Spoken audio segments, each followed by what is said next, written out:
Je voudrais commencer par une première chose. Nous avons chanté ce soir. Nous avons chanté. Et je ne sais pas si vous vous souvenez des titres, des cantiques que nous avons chantés. La formation commence par là. Ça commence par dans la louange. Donc chaque aspect d'un culte est important. Donc il faut que chacun de nous, si après on doit se disposer, si le peuple de Dieu est en train de louer, de magnifier Dieu, ça doit être l'affaire de tout le monde. Ça ne doit pas être quelques-uns qui sont là et qui sont contents, qui sont joyeux, qui sont passionnés pour la chose. Tout le monde doit être passionné pour la chose. Amen. Amen. Amen. Alors ce soir on a chanté Seigneur, fais-moi ta gloire. Bien. Seigneur, fais-moi voir ta gloire. Seigneur, fais-moi voir ta gloire. Seigneur, fais-moi voir ta gloire. Bon, est-ce que quand tu chantes ça, tu as vraiment envie de voir la gloire de Dieu? Moi, sincèrement, quand on chante et tout ça, mon esprit ailleurs. Seigneur, ta gloire, ta gloire, ta gloire. Encore ta gloire. Mais la gloire de Dieu, c'est quoi? Hein, frère et soeur? Mais il nous faut une formation en cela. La formation d'être de vrais adorateurs. Ceux qui adorent Dieu en esprit et en vérité.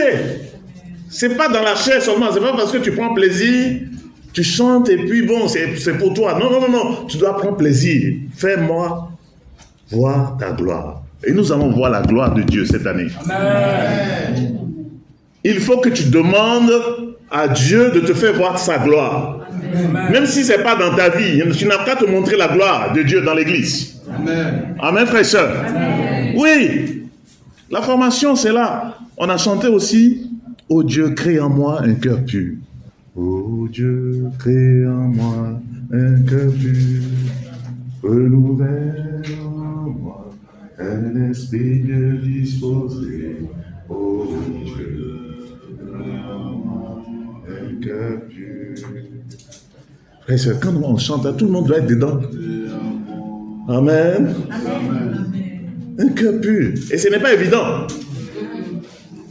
Frère et soeur, ce n'est pas évident. Après même une journée, on peut ne pas avoir le cœur pur.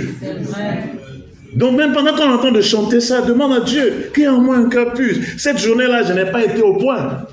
Je me souviens, à tel moment, ça n'a pas été ça. Aide-moi. Frère et soeur, notre formation, ça commence là aussi. Amen. Amen. Notre cœur doit être pur, un cœur pur, c'est ce que Dieu veut. Renouvelle en moi un esprit bien disposé. Ce soir, est-ce que vous êtes disposé? Amen. Est-ce que vous êtes venu avec un esprit disposé? Amen. Parce qu'un esprit disposé, c'est un esprit qui est prêt à dire, Dieu, parle-moi. Qu'est-ce que tu veux me dire de nouveau aujourd'hui? Moi, je suis venu, parle-moi encore. Je veux savoir. Hein? Je suis à ton école. Amen, frères et sœurs. Amen. Et puis nous avons changé le privilège de louer Dieu. C'est ça, non? C'est comment on a chanté? Je vis pour t'adorer. Le privilège que tu me donnes, c'est de t'adorer. Est-ce que nous voyons le fait d'adorer Dieu comme un privilège? Le fait que nous sommes des adorateurs, est-ce que c'est un privilège pour nous? Est-ce que nous ressentons le privilège d'être enfants de Dieu? D'être des gens qui sont capables d'entrer dans le sein de Dieu, les saints des saints. Hein? Quel privilège de louer Dieu. Amen, frères et sœurs. Et on doit voir ça. Et que si c'est vrai, ça se ressent pendant que tu loues Dieu. Tu n'es pas distrait. Mais je parie que beaucoup de personnes, pendant qu'on est en train de chanter, notre esprit est encore ailleurs, en train de penser à autre chose. Frères et sœurs, la formation doit aller dans ce sens. Amen. Amen. Et vous savez quoi? Quand c'est comme ça, quand on a le cœur disposé et qu'on est de vrais adorateurs, ça change l'atmosphère de la salle. Exact.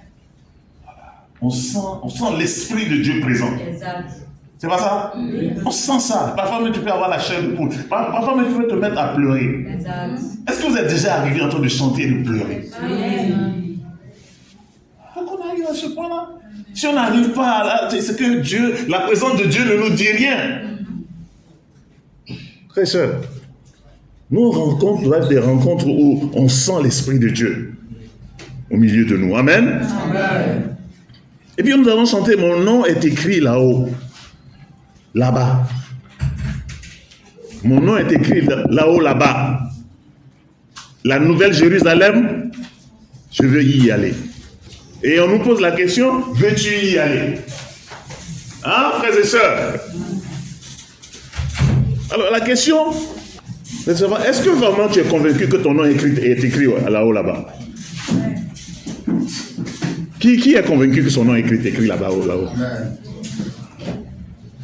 D'accord. Mais vous savez qu'on peut aussi effacer les noms, non?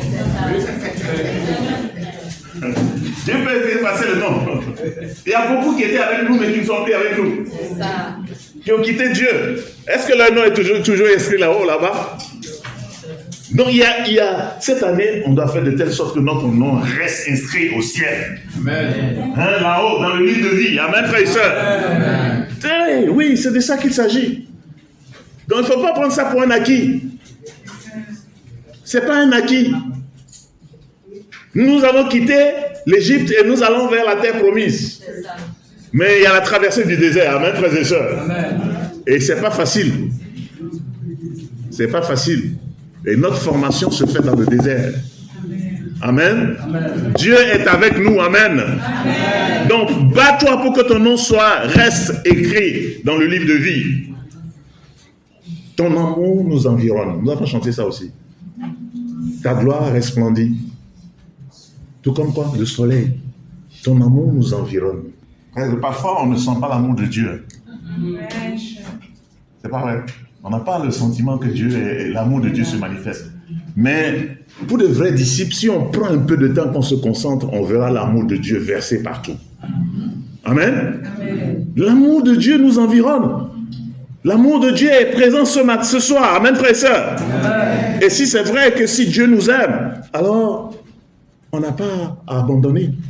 On poursuit notre chemin. Amen, frères et sœurs. Amen. Et puis nous allons parler de Jésus qui est l'alpha et l'oméga. Je ne sais pas ce que ça signifie pour vous. Quand tu dis Jésus, tu es l'alpha et l'oméga. Ça veut dire quoi? Ça veut dire quoi pour toi? Que rien ne lui est impossible, c'est vrai, oui. Il est le commencement et la fin. De quoi? Donc ça veut dire que toute chose que tu commences, c'est que hey, tu es là, c'est avec toi que tu commences. Voilà, ce culte-là, c'est avec toi. Et je vais terminer ce culte-là avec toi. Donc ça veut dire quoi? Ça veut dire que tu es là. Ça fait toute la différence de savoir que le Seigneur est parmi nous. Ou bien? Vous voyez que les enfants, quand leurs parents sont là, ils ont un comportement. Mais quand ils ne sont pas là, il y a un autre comportement.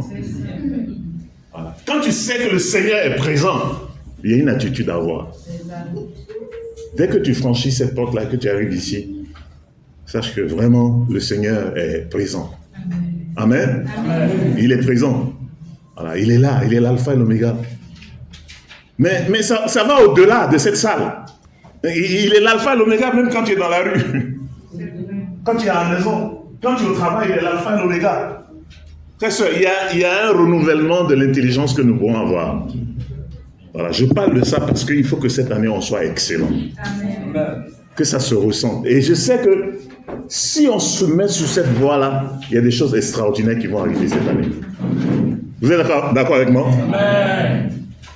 Et puis nous allons chanter « Il ne m'a jamais laissé tomber, Jésus, oh, c'est vrai, il ne m'a jamais laissé tomber, Jésus, oh, c'est vrai. » Mon frère, dis-moi, est-ce que t'as laissé tomber? Cette année, mets ça dans la tête, le Seigneur ne va pas t'abandonner. Amen. Il sera avec toi. Il sera avec toi partout où tu iras. Mais le dernier chant qu'on a chanté, c'est pendant les offrandes.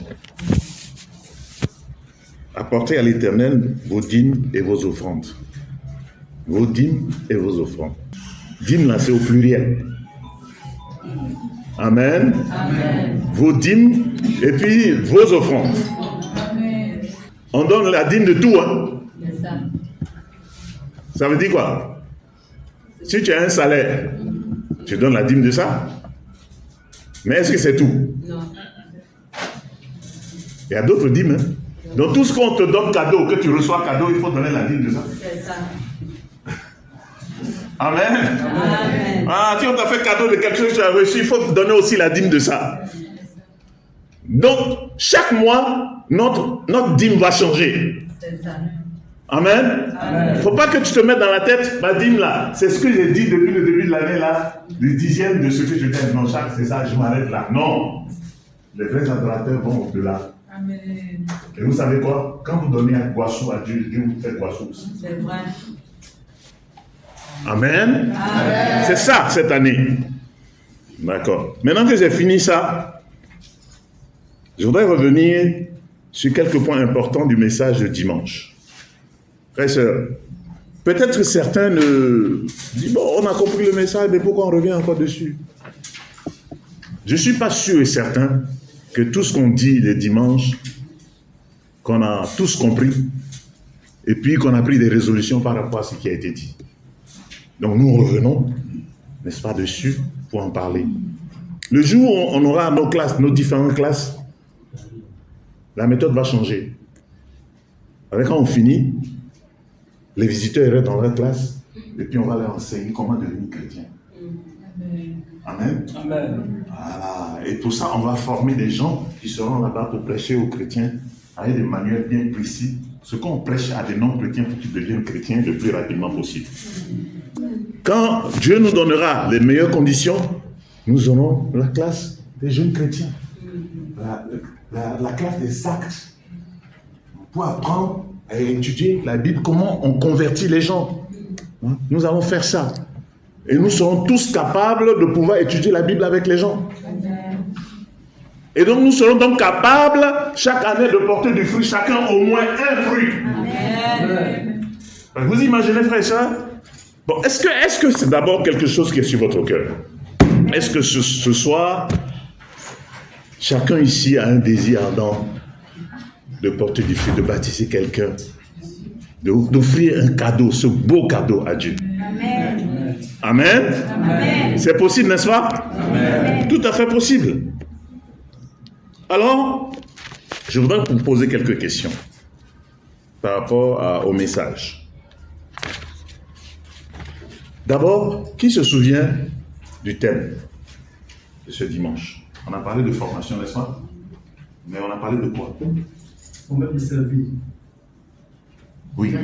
Former pour servir, c'est le thème. Ça fait partie du thème de l'année, oui. La formation spirituelle selon les Écritures. La formation spirituelle selon les Écritures. Oui. Vous avez le titre, ouais. Le principe biblique de la formation. Ah, les principes bibliques de la formation. C'est quoi un principe? Oui. Un principe, c'est une règle. C'est une règle établie. Voilà. Si vous êtes dans le domaine du football, si vous êtes sur le terrain de football pour jouer au football, vous avez la canne qui se passe actuellement. Il y a des principes qui sont établis sur le terrain. Si vous êtes dans la surface de réparation, que vous êtes un adversaire et que le ballon touche votre main, qu'est-ce qui se passe? C'est un principe, non? Et tout le monde doit respecter le principe. N'est-ce pas? Vous voyez dans les matchs là, les gens disent non, c'est pas vrai. J'ai pas touché. Mais on va regarder. Et puis on remarque qu'il a vraiment touché. Et puis l'arbitre va revoir et puis il revient et dit à cause du principe. Amen. Non, dans la formation aussi, il y a des principes. Il y a des règles. Mes frères et sœurs, vous savez quoi? Beaucoup parmi nous, on ne respecte plus les principes de la formation. On a complètement mis ça de côté. Et puis on dit qu'on est disciple de Jésus. Alors, dimanche dernier, nous avons parlé de principes. Mais avant de parler vraiment de principes même, on a parlé de l'histoire d'Abel et de Caïn. Deux frères. N'est-ce pas?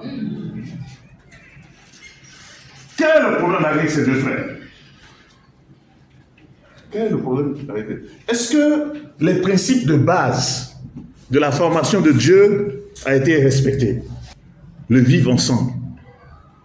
Le fait de répondre aux lois et aux règles de Dieu, aux commandements de Dieu ont été respectés? Non. Vous êtes d'accord avec moi? Non, pourquoi? Parce que Caïn a dit quelque chose. Qu'est-ce qu'il a dit? Quand on lui a demandé où est ton frère, il a dit quoi? Oui? Est-ce qu'il est le gardien de ce Est-ce que moi je suis le gardien de son gardien? On lui a même pas demandé est-ce que tu es le gardien de ton frère? On lui a juste demandé où est ton frère. Il a osé aller plus loin. C'est grave. Hein? Frères et sœurs, le principe de la formation commence par le fait, dans ton cœur, que tu décides d'être le gardien de quelqu'un. De veiller sur quelqu'un. Tu veilles sur lui pourquoi?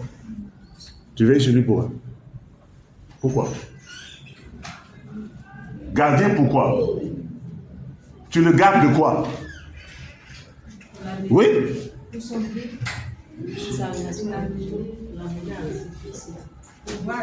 Tu veux qu'il garde sa relation avec Dieu. Hein? Tu le gardes de la chute. Tu le gardes de la chute. Ouais. Le péché. Du péché. Tu veux le protéger pour que le péché ne soit pas dans sa vie. Oui. Ce n'est pas qu'il s'éloigne de Dieu. Mais qu'il s'éloigne de Dieu. Tu veux le garder. Mais ce qui est vrai pour ton frère est vrai pour toi aussi. Il faut bien que quelqu'un veille sur toi. Mais là aussi, il y a problème. Donc très souvent, on ne veut même pas que les gens veillent sur nous. Dis, je veux respirer. Tu me rends la vie difficile. Tu me pourris la vie. Formation, il y a quoi? Laissez-moi vivre. Et donc certains sont arrivés au point où, maintenant, le fait de laisser quelqu'un leur dire ce qu'ils doivent faire, ou bien le fait des reproches, c'est le problème. Et quand c'est comme ça, qu'est-ce qui arrive? Ce qui est arrivé entre Abel et Caïn. Et au-delà, qu'est-ce qui est arrivé? Au-delà, qu'est-ce qui est arrivé? Est-ce que c'est la seule... Bon, oui, c'est vrai. Il a tellement eu mal au cœur qu'il est allé tuer son frère. Mais au-delà, qu'est-ce qui s'est passé? Quel autre comment on appelle, dommage s'est produit avec cette histoire? Oui? L'endurcissement de son cœur. Son cœur s'est endurci. C'est vrai. Et puis finalement, il s'est éloigné de Dieu. Il s'est éloigné de Dieu. Il n'était même pas content. Mais en fait, il a accusé même Dieu. Il s'est complètement éloigné de Dieu. Vous voyez la gravité? Donc ça veut dire que le nom n'est plus respiré. C'est-à-dire, si nos relations ne sont pas bien entretenues, qu'on ne veille pas les uns sur les autres, nous allons nous éloigner de Dieu. Notre frère va s'éloigner de Dieu, notre sœur va s'éloigner de Dieu, nous-mêmes nous allons nous éloigner de Dieu. L'Église va s'éloigner de Dieu. Le standard de l'Église va complètement baisser. Donc, ouais, l'importance de la formation. On ne peut pas s'amuser avec la formation. Ce n'est pas une suggestion. Ce n'est pas quelque chose que, bon, tu peux ne pas faire. Mais quand tu veux faire, tu fais. Quand tu as envie de faire, tu fais. La formation est quelque chose de vital. Amen. C'est vital. Alors, les principes, on a parlé des principes dans l'Ancien Testament et des principes dans le Nouveau Testament. Est-ce que quelqu'un se souvient de quelques principes dont on a parlé? Dans l'Ancien Testament d'abord.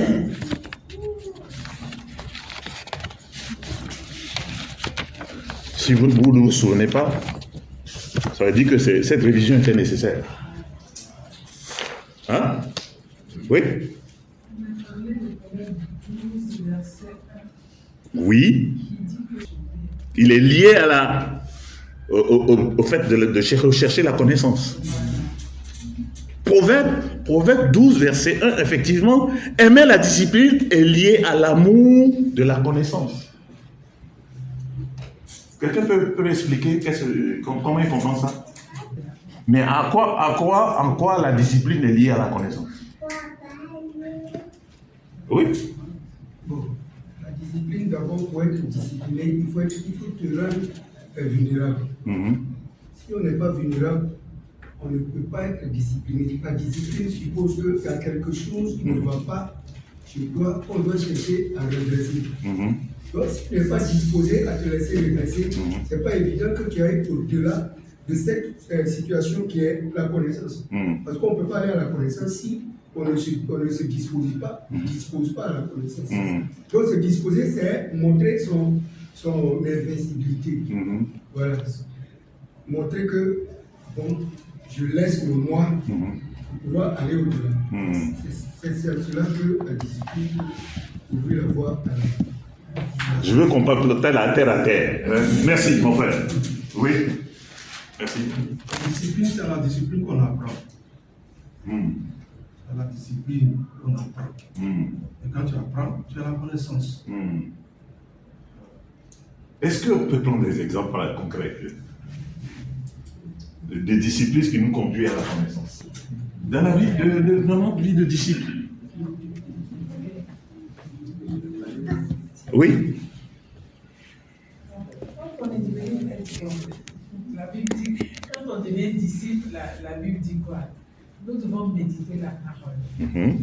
Donc, je me lève le matin, la première des choses, c'est ma vie. Je ne dois pas vaquer à autre chose. Parce que si je vaque à autre chose, je ne pourrais pas apprendre la connaissance même qui est de la parole pour que je puisse être une personne disciplinée. Donc, voilà un exemple. Oui. Donc, je dois me discipliner pour trouver le temps de m'asseoir, pour méditer. Ça, c'est moi-même. N'est-ce pas? Maintenant, même quand moi-même j'ai médité, que je suis allé en profondeur et tout ça, ma connaissance est toujours limitée. N'est-ce pas? Ma connaissance est toujours limitée. Il y a donc quelqu'un qui connaît mieux que moi, et même les mêmes passages que j'ai lus là, quelqu'un d'autre peut lire et m'apporter vraiment beaucoup plus d'éclaircissement. D'où la nécessité de pouvoir me disposer, me discipliner pour que quelqu'un d'autre puisse me dire ce que moi-même je n'ai pas pu percevoir. Est-ce qu'on est ensemble? Il nous faut ça. Il nous faut ça. Je ne sais pas, hein? Peut-être que certains se disent que on est tous arrivés au même niveau. Voilà. Quand on arrive au point où on pense que nous tous, on est au même niveau, hein? Donc, je n'ai plus besoin de me disposer à aller me frotter à quelqu'un pour apprendre quoi que ce soit. Frères et sœurs, pour avoir la formation, il faut se discipliner. Il faut se discipliner pour mettre un temps de côté. Il faut se discipliner pour décider que moi, je me lève et je m'en vais rencontrer mon formateur ou ma formatrice. Je veux faire un exercice. J'ai amené beaucoup de feuilles ici.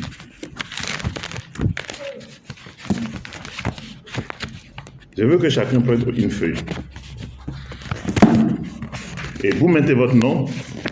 C'est personnel, hein? Après vous allez me remettre. Vous écrivez le nom de la personne qui vous forme. Vous mettez votre nom et vous mettez votre formateur.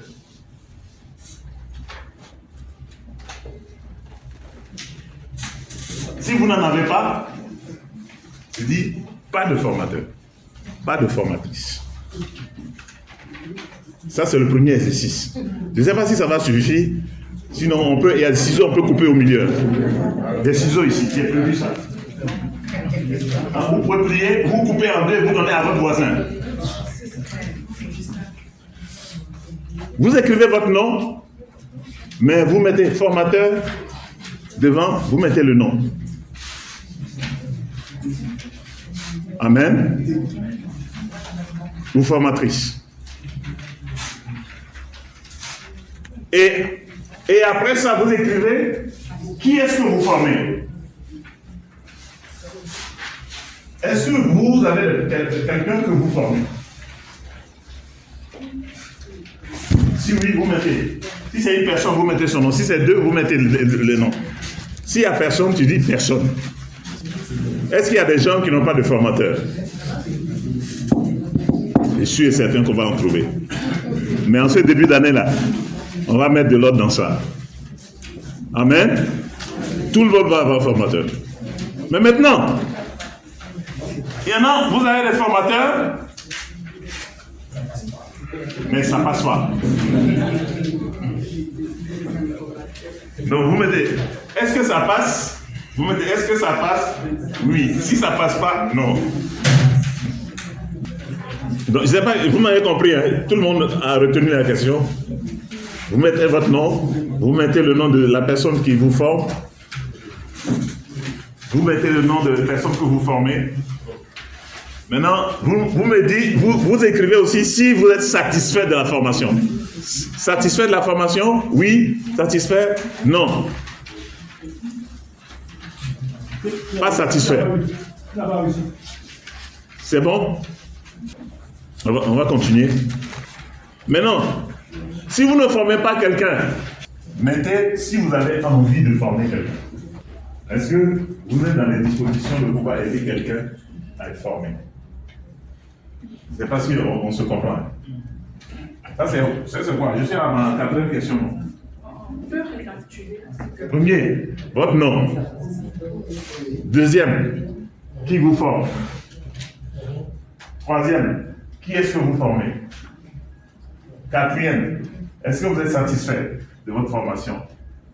Oui ou non? Cinquièmement, est-ce que vous avez envie de former quelqu'un? Est-ce que vous avez envie de former quelqu'un, d'aider quelqu'un à être discipliné dans sa vie? Il y a un autre passage qui est dans l'enseignement de l'Ancien Testament, dans les Proverbes 19, verset 20. Écoutez les conseils mènent à la sagesse. Écoutez les conseils mènent à la sagesse. Un autre passage, c'est Proverbe 27, verset 5. Proverbe 27, verset 5 dit: une réprimande ouverte est préférable à un amour qui est caché. Une réprimande qui est ouverte est préférable à un amour caché. Est-ce que vous aimez les réprimandes? Est-ce que vous aimez les réprimandes?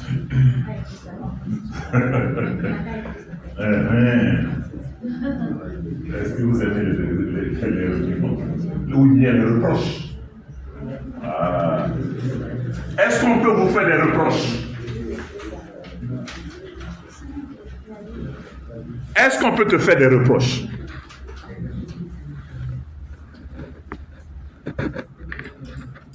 Est-ce que c'est parce que la manière dont tu as fait les reproches n'est pas la bonne, c'est pour ça que tu refuses d'écouter les reproches? Nous continuons. On a parlé de l'affûtage mutuel. Vous savez ce que c'est que s'affûter, non? C'est aiguiser. On dit le fer aiguise le fer et le contact avec autrui affine l'esprit de l'homme. Le fer aiguise le fer. Est-ce que dans votre formation avec votre partenaire de formation, que ce soit formé ou bien celui qui forme, est-ce que vous appréciez le fait de vous aiguiser mutuellement? Mutuellement, ça veut dire que le formateur peut aiguiser celui qui forme ou bien celle qui forme. Mais est-ce que le formateur permet à ce que celui qui forme puisse le réprimander aussi? Bonne question.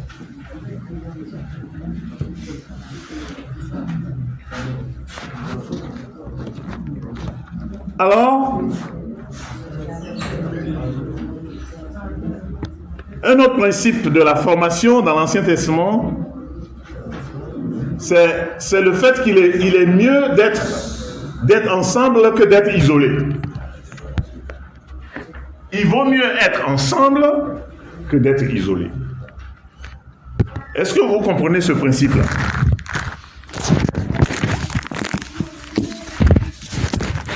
Quand quelqu'un est isolé, selon Ecclésiaste 4, verset 8 à 12, il n'a personne pour pouvoir le réchauffer, pour le soutenir, pour l'encourager.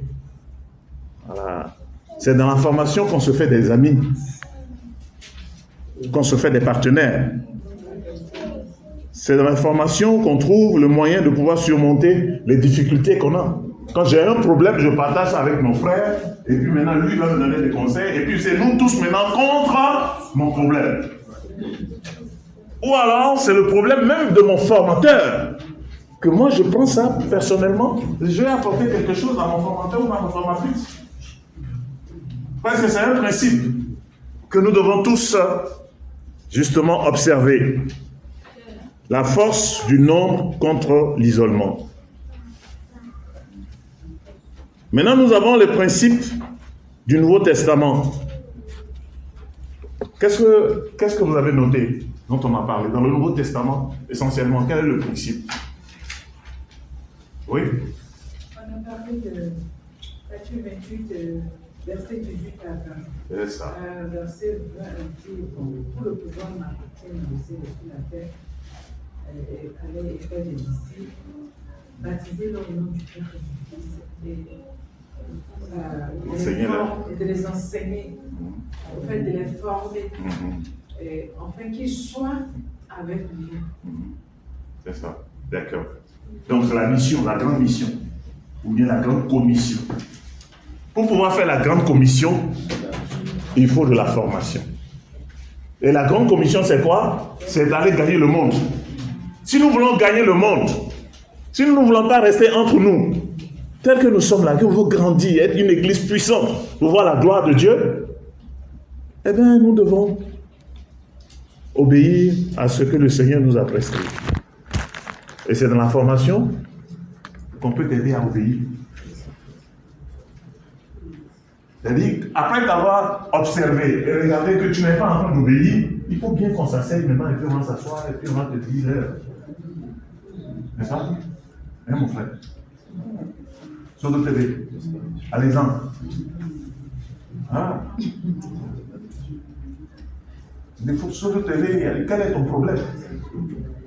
Moi, j'apprécie beaucoup ces derniers temps où, de façon radicale, les gens t'ont programmé pour dimanche pour aller te soigner, malgré le fait que tu sois bien malade. Tu leur as dit non, moi, mon dimanche là, c'est réservé à Dieu. Mais il n'a pas toujours été comme ça. Quand il avait la santé, il était en fonction moto. Il va partout, il va aller partout. Il est comment on appelle, à Beaunois là-bas, il est ici, il est partout. Ouais, la formation de Dieu parfois, quand il nous affaiblit, il nous enseigne à obéir. N'est-ce pas? Donc, il est arrivé, c'est une conviction. Maintenant, là, il est là tous les jours. Dimanche, il était là. Aujourd'hui, il est là. Mais maintenant, oui. Mais maintenant, quand je regarde Alexandre a encore d'autres défis. Il a cette grâce d'avoir sa fille Grâce, qui est passionnée pour Dieu. Mais il faut que cette passion demeure. Mais en même temps, il y a le reste de la famille. Donc il faut qu'on s'asseye avec Alexandre pour que là où il est assis, sa femme soit assise, son fils soit assis, sa fille soit assise. C'est pas ça? Maintenant, ce n'est pas seulement l'affaire d'Alexandre, c'est l'affaire de nous tous. C'est pas ça? Il y a tonton, il y a quoi avec tonton? Toute ta famille est tanti. Mais tu viens, mais tu laisses tanti. Pourquoi tanti ne vient pas? Juste question comme ça, c'est formation. Quand elle entend ça régulièrement, elle va revenir. Quand elle rentre chez lui, elle va aller s'asseoir avec sa famille. Même les enfants me demandent où est tanti. Amen. Amen. Oui, c'est de ça qu'il s'agit. Apprendre à obéir. Frères et sœurs, nous là, de nature, là, on n'obéit pas. On est rebelles. Vous savez pourquoi? Parce qu'on a été créé à la ressemblance de Dieu et Dieu nous a donné une certaine liberté, une autonomie. Donc, on se prend pour des dieux. On se prend pour des dieux. On veut faire des choses comme nous l'entendons. Mes frères et sœurs, la formation, c'est pour t'aider à obéir. C'est pour nous aider à obéir. Cette année, obéissons. Oui, on peut ramasser déjà les feuilles. Ramasser. C'est pour moi. Hein. Personne d'autre ne verra. Ne vous inquiétez pas. C'est moi seul qui verrai. Je tiendrai compte pour la suite. Oui. Mais vous voyez que il y a un autre principe là-dedans. C'est que si vous voulez que le Seigneur soit avec vous chaque jour, qu'est-ce que vous devez faire? Qu'est-ce que vous devez faire? Si vous voulez que le Seigneur soit avec vous, il faut obéir à tout. Prier, oui. Mais il a dit, enseignez-leur à obéir à tout ce que je vous ai prescrit, et moi je serai avec vous tous les jours jusqu'à la fin du monde. Par principe, si vous voulez que le Seigneur soit avec vous, apprenez à obéir. Mais le problème, c'est que tout seul, on n'arrive pas à bien obéir. Donc, on a besoin des autres pour nous aider à obéir. À obéir. Dans le Nouveau Testament, il y a un autre principe, c'est Éphésiens, ça se trouve en Éphésiens 4. Je n'ai pas parlé de ça dimanche dernier, mais en Éphésiens 4, il est dit que Dieu a doté l'Église de quoi? Des prophètes, des apôtres, des évangélistes, des docteurs et puis des pasteurs. Pourquoi? Pour l'édification du peuple de Dieu. Voilà. Donc, les leaders là, Dieu les élève pour édifier son peuple. Donc, c'est des gens qu'il faut écouter. Si Dieu a élevé des dirigeants au milieu de nous, nous devons justement leur obéir, les suivre pour que nous soyons édifiés. J'ose croire que ce soir, vous êtes en train d'être édifiés. Amen. Ou bien, vous connaissez tout, quoi, déjà. Amen. Même si vous connaissez, on peut revenir dessus. Amen. Amen. Voilà, on peut revenir dessus pour que ce soit des convictions et pour que cette année, ça marche. Maintenant, il y a un autre principe qui se trouve en 2 Timothée 2, verset 2. 2 Timothée 2, verset 2, il dit que ce que tu as reçu de moi, il faut transmettre ça à d'autres personnes qui sont capables de transmettre ça à d'autres personnes, etc., jusqu'à ce que ça arrive à tout le monde. Ça, c'est le principe de la formation. Ce que tu reçois là, il ne faut pas garder ça pour toi. Ce que tu sais faire là, il faut enseigner à quelqu'un d'autre à savoir faire ça. Ce qui t'a permis de devenir chrétien là, il faut aller dire ça aux gens qui ne sont pas encore chrétiens. Ça aussi, c'est la formation. Quand tu évangélises et puis tu t'assois avec quelqu'un et puis tu lui enseignes comment connaître Dieu, se repentir et tout ça, là, tu fais de la formation. Donc nous tous ici, on peut former quelqu'un. C'est vrai, non? Toi, tu peux former quelqu'un, non? Ah, tu le mets la tête. Il dit non, non. Tu peux ou bien tu ne veux pas? Tu peux, mais tu ne veux pas. Tu ne veux pas. Peut-être tu penses que tu ne peux pas. Sinon tu peux. Tu es quelqu'un de très intelligent. Il y a des choses ici que tu sais que nous tous ici on ne sait pas. Tu sais ça, non? Ah.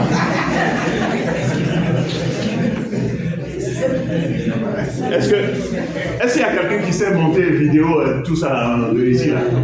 Comme il monte là, pour les clips et tout ça. Quelqu'un? Il y a quelqu'un? Il dit non aussi, c'est pas bien. Ah! Bon, alors comment tu fais alors? C'est quelqu'un d'autre qui fait alors? C'est toi qui fais, non? Ah, donc tu sais faire. Non, c'est lui, il sait pas faire. C'est limité. C'est Dieu qui fait ça. C'est Dieu qui le fait. Frères et sœurs, nous négligeons ce que nous savons faire. Nous manquons d'assurance et de confiance en nous-mêmes. Sinon, il y a des choses qu'on peut faire. Il y a des gens qu'on peut rencontrer et puis les amener à l'église. Amen. Oui, on peut. Dimanche prochain, amenez les visiteurs. Commençons par là. Amen. Ah, commençons par là. Ça a commencé, inviter Dieu. Allons, invitons. Invitons. Invitons. Voilà. Vous savez où ça se passait, ça, cette expression? Quand on était dans les rues, avant et tout, on prêchait. Quand on donne la parole à quelqu'un, il ne veut pas s'arrêter. On dit invitons, invitons. Ça veut dire qu'on dit au gars d'arrêter, quelqu'un d'autre doit prêcher. Qui a connu ça? Il n'y a pas beaucoup qui connaissent ça. Parce qu'on n'a pas appris ça à la génération qui a suivi. Invitons, invitons, invitons. Les gens qui sont à côté, ils ne comprennent pas. Mais en fait, on est en train de parler à celui qui prêche. Il dit, mon frère, il faut arrêter ta prédication maintenant. Tu as trop parlé. Cette parole est trop douce dans ta bouche. Laisse quelqu'un d'autre faire son témoignage. Amen. Amen. Voilà. Donc, il y a la chaîne de transmission. Et puis, pour finir, Colossiens 1, versets 27 à 29. Colossiens 1, 27 à 29. Quelqu'un peut lire ça pour nous? C'est par là que je vais terminer. Colossiens 1, 27 à 29. Colossiens chapitre 1, 27 à 29. 17 à 29. Et à qui Dieu a voulu faire connaître quelle est la glorieuse richesse de ce mystère parmi les païens. Savoir Christ en vous, l'espérance de la gloire. C'est lui que nous annonçons, exhortant tout homme et instruisant tout homme en toute sagesse, afin de présenter à Dieu tout homme, devenu parfait en Christ. C'est à quoi je travaille en combattant avec sa force qui agit puissamment en moi. Amen. Voyez, le principe ici, c'est quoi? Quel est le principe de la formation dans ce passage?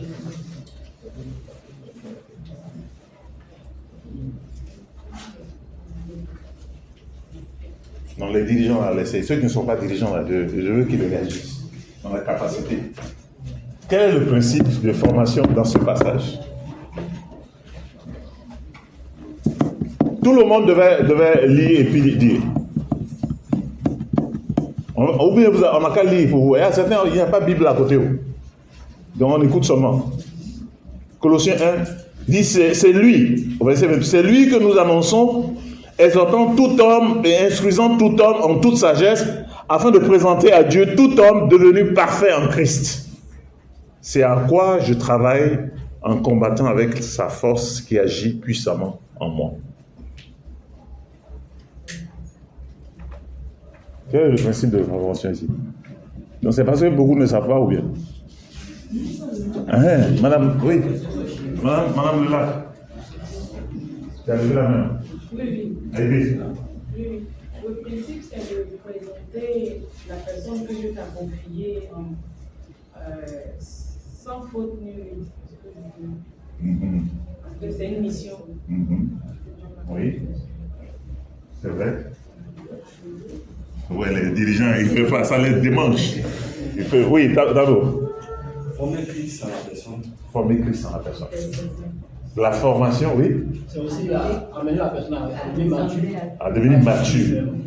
Donc, c'est pour arriver à la maturité. C'est-à-dire que tu commences là, il y a des choses que tu ne sais pas marcher, après tu commences à marcher.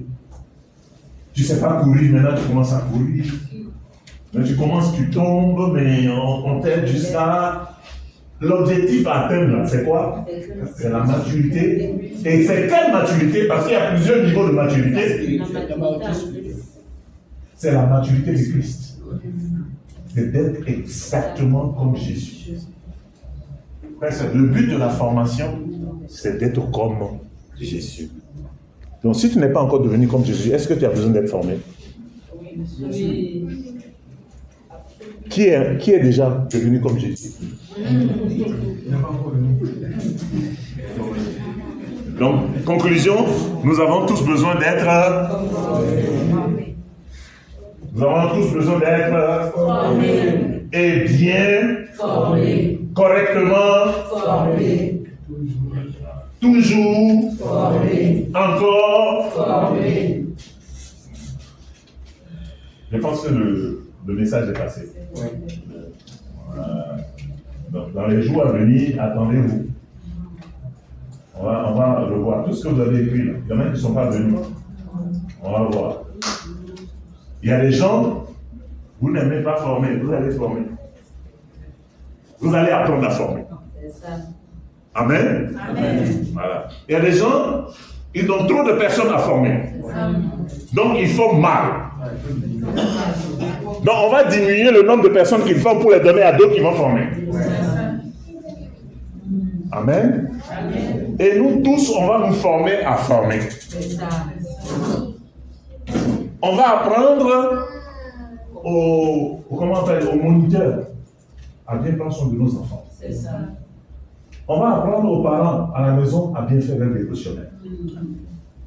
Amen. On va apprendre aux dirigeants de groupe de famille à bien diriger leur groupe de famille. Amen. Amen. À tous les niveaux. Même pour nos adolescents, on va leur donner des gens qui vont les suivre. Ceux qui vont les suivre là, on va les former aussi. Comme ça, à tous les niveaux, on est formés. Même nous-mêmes, les pasteurs, on est formés. Il y a l'école, MTA là, c'est l'école de formation pour les pasteurs. Pour ceux qui sont déjà pasteurs. Maintenant, j'espère que cette année, il y en a un qui vont s'inscrire à l'école biblique pour être bien formés.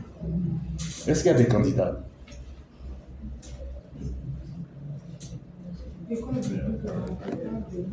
C'est une seule fois par mois. C'est une seule fois par mois. Et l'école biblique, bientôt, on va commencer à faire en ligne. En ligne. Voilà. Mais ce n'est pas seulement en ligne. C'est vers présentiel et puis en ligne. Voilà. Pour avoir la formation, ça a un coût, ça a un prix. Il faut renoncer à soi-même. Il faut se discipliner. Il y a des choses que vous faites les samedis, là. Vous pouvez laisser ça de côté. Vous venez à la formation. C'est pas ça? Ceux qui sont passés par là, ça ne vous a pas fait du bien? Non, ça vous a apporté du bien. Frères et sœurs, voilà ce que je voulais dire ce soir. Nous allons y aller, petit à petit, mettre en place notre réorganisation en matière de formation. Mais disposons-nous à être bien formés. Disposons-nous à pouvoir aider quelqu'un à être formé et surtout quelqu'un à grandir pour atteindre la maturité et ressembler de plus en plus à Jésus-Christ à travers le temps. Et que cette année, nous puissions tous constater que nous avons grandi dans notre marche avec Dieu. Que Dieu vous bénisse et qu'à lui seul soit la gloire.